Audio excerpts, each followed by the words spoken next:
Hi, my name is Caitlin Friedley, and this is my presentation on the Texas Heartbeat Bill. So we first have to start out with what the definition of abortion is. Abortion is when a woman wants to terminate her pregnancy for wanted or unwanted reasons, and this causes the death of the embryo or the fetus. And a woman can get this done at abortion clinics, or if it's because of medical issues. There's so many decisions that women have to make because of a pregnancy. So let's start into the literature review. Going on my PowerPoint. So abortion dates back to the 1800s. This dates back all the way to slavery. Slavery was, obviously we all know, it was really bad back in the day, and it had a lot to do with profits. The slave owners would profit on going back and forth with their slaves, transporting them from here to there because they were trading. But then there was a law that was put in place that illegal importation of slaves, meaning that it was illegal to import slaves or trade slaves, because slaves technically were getting into the category of being a part of the human race, being their own person. But this is how the southern states had made their money, and because they made their money off of that, they had to switch to a new category. So they had their slaves start reproducing so that they could get more slaves for their own empire or farm or whatever they were, plantation, that's a better word. And then they would make these enslaved women marry other slaves, men slaves, and they would make them impregnate those women. And these women wouldn't know who their husband is. They would just be meeting them for the first time, and then they would be expected to have children. Which in today's society, we all know that that's not really how it works, unless you really have, an arranged marriage. And in some religions, that's very possible. And then the women that were having pregnancies that didn't want them would want to abort their babies. And they would do this by certain techniques like they learned from back in Africa or where they were from. Like they would put roots of cotton tree up the vagina. They would make vaginal plugs. They would do, herbs, spices, anything to abort that baby, because they didn't want their child to be raised in slavery, first of all. And they didn't want their child to be away from them, because those children would probably be sold off to get married to some rich plantation owner, or they would be sold for working purposes, behind the legislative law that was making it illegal. But still, no mother would want their child to be in that situation. Following on to our next topic, Margaret Sanger. She was a huge activist for this kind of thing. She had worked in clinics. She was a nurse, actually, and that's what started out with her passion for this. She had made the first birth control clinic, which was a big influence on women everywhere, because women didn't know what birth control was. Not a lot of women were informed or educated on birth control and didn't have the resources. A lot of it came down to if you had money or not. If you were in higher economic status, then you would probably, oh yeah, I'm on birth control. I got it from my doctor because of this and this and this. But with lower economic status, families and women, they didn't have that option. It would be either their parents wouldn't tell them about it, or the law actually would be stating women can't have any information on abortions or birth control, because the government wanted women to be having babies. They wanted children everywhere, and women did not. They wanted to have the choice to have a child or not. And most families back then were not economically or financially stable for that. So, you'd either have a choice of having a baby and then having to give it up for adoption, or I mean, they would have to abort it. And a lot of women would go for abortion because, excuse me, and that would be because it could be in safer places, but again, not a lot of people knew how to do abortion safely other than medical clinics, which medical clinics were only usable by the higher economic status families and women, which back then was not a very uncommon thing. Women, not only women, families were affected by that because, it all depended on if you had money or not, or if you didn't have money, you didn't have a lot of options. So that is where it comes into the 20th century of the birth control movement.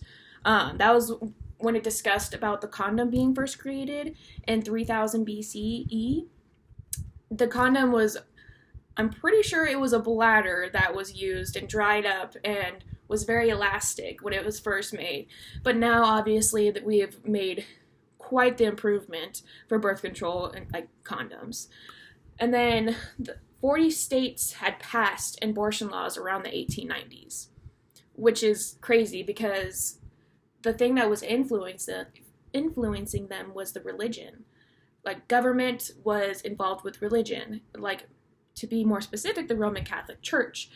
A lot of the religions had made it to where people were thinking abortion was wrong, having sex before marriage was wrong, like everything was against the Bible, then it was wrong. So the government had a huge say in what it did with government. The religion had a huge say in government, which nowadays we know that religion and government need to be separate.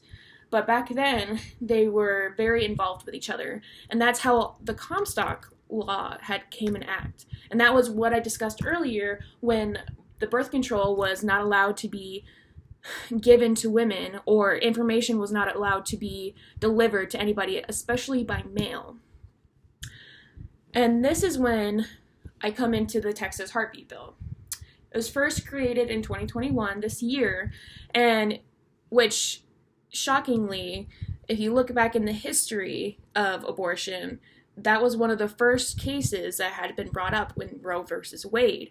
That concluded with a 7-2 Supreme Court ruling that it was unconstitutional.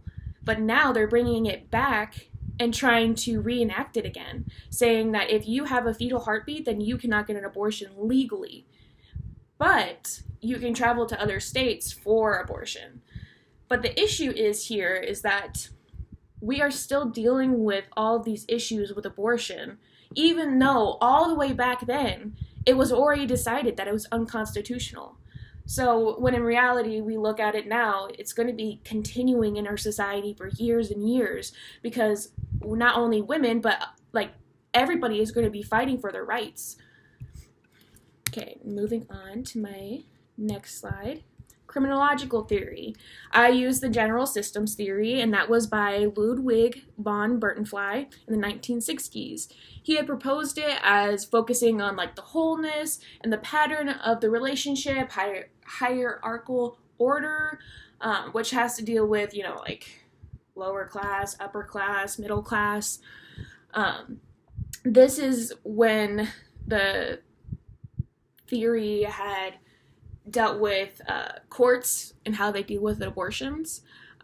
Not a lot of courts would go through these cases, and like Roe versus Wade, and they're like, oh, this is unconstitutional, but then they would go to another court case and they would have to apply the same things to that court case.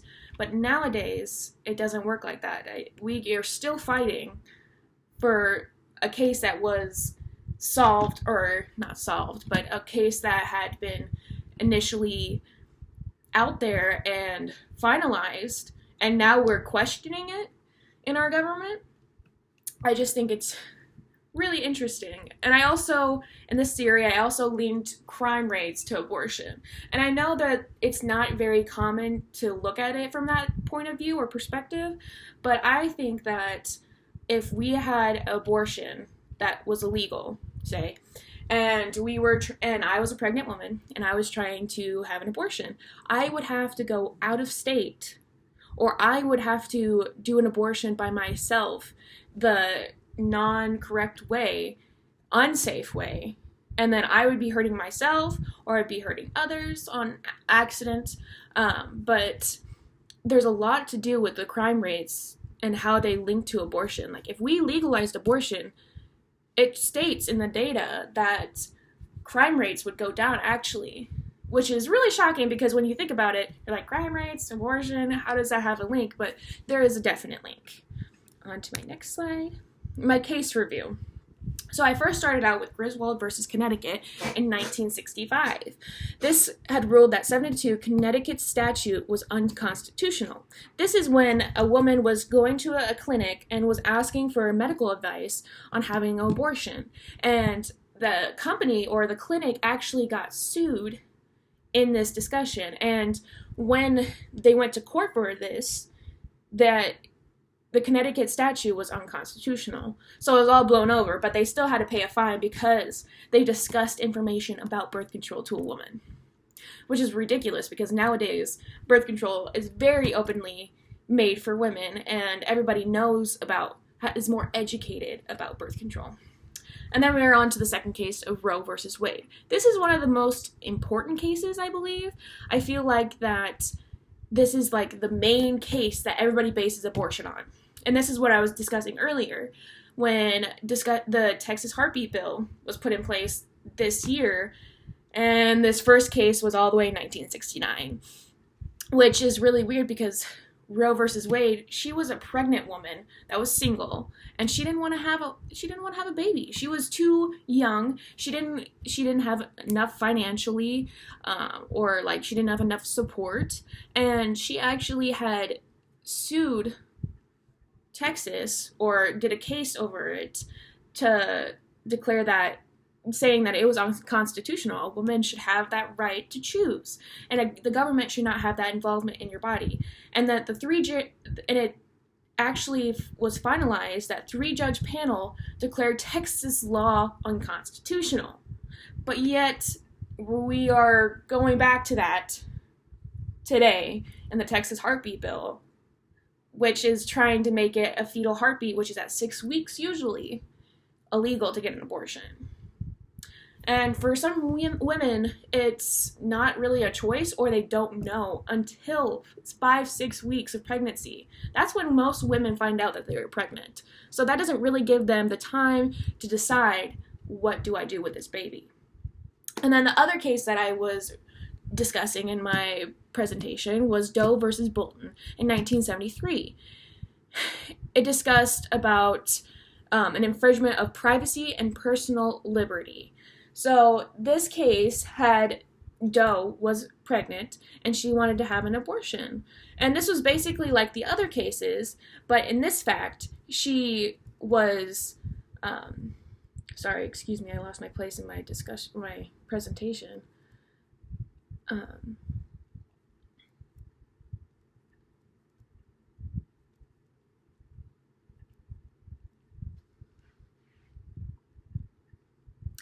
It was because it had to be performed by a doctor, and only when the doctor would recommend the pregnancy, like the abortion. And that was only because if there was a medical issue or like the mother wouldn't survive.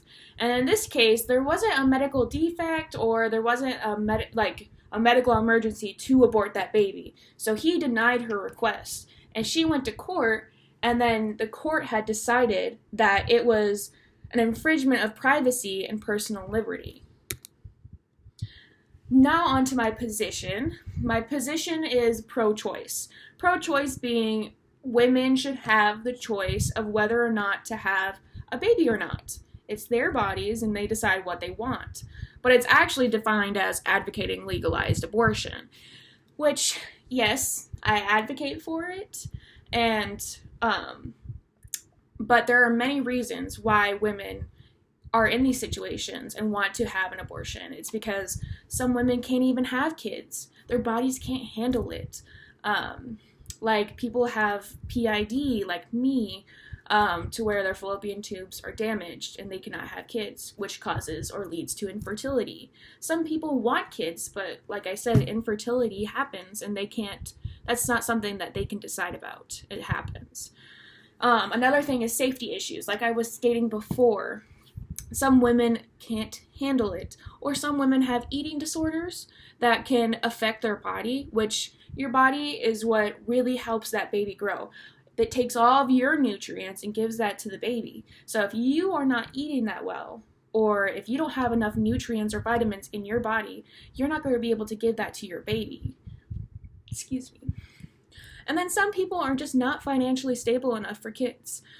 It's actually strange that if you are working a 8 to 5 job on $10 an hour, you can barely afford, rent, food, like clothes, stuff like that. I mean, people are struggling because of this. Like they're struggling because of the pay rates and stuff like that, and that's not their fault. They're just trying to get by, and if they have a baby, there's no way that they are going to be able to handle that financially and emotionally.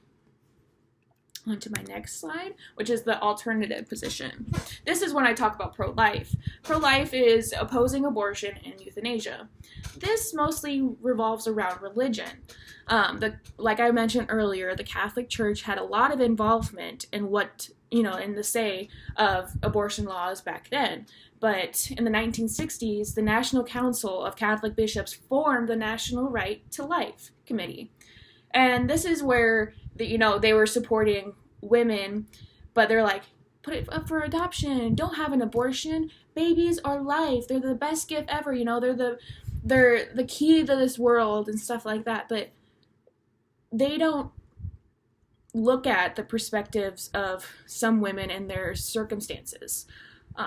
They're more worried about, they mostly are about the Bible, and the Bible is against abortion, against premarital sex, unprotected sex. And when a woman is pregnant and, goes to an abortion clinic, some of these people are outside and they're trying to just, change their decision about having an abortion, or trying to advocate for pro-life. And pro-life is definitely an option for some people, and a choice for some people. Some people really dedicate their lives to religion, and that can have a big impact on that. It just really depends on how you were raised.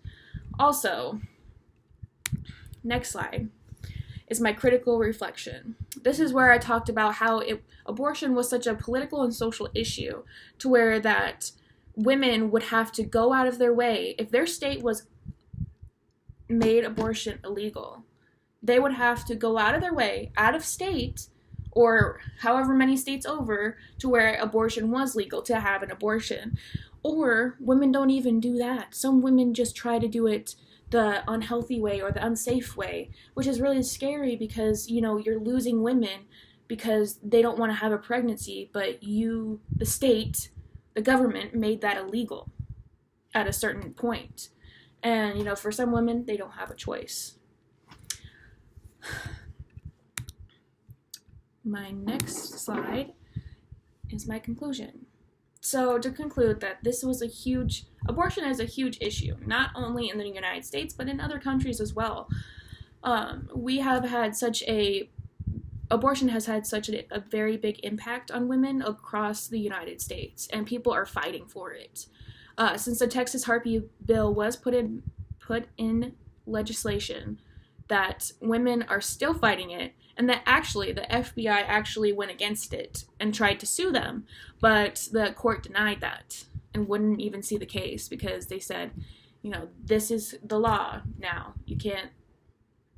Which was really weird because going back to Roe versus Wade, it was deemed unconstitutional for a reason, and now it's being constitutionalized. It's being in law stating that. I feel like the government needs to not have that say, especially when male legislative people are deciding that. And I stated that in my paper as well. Thank you.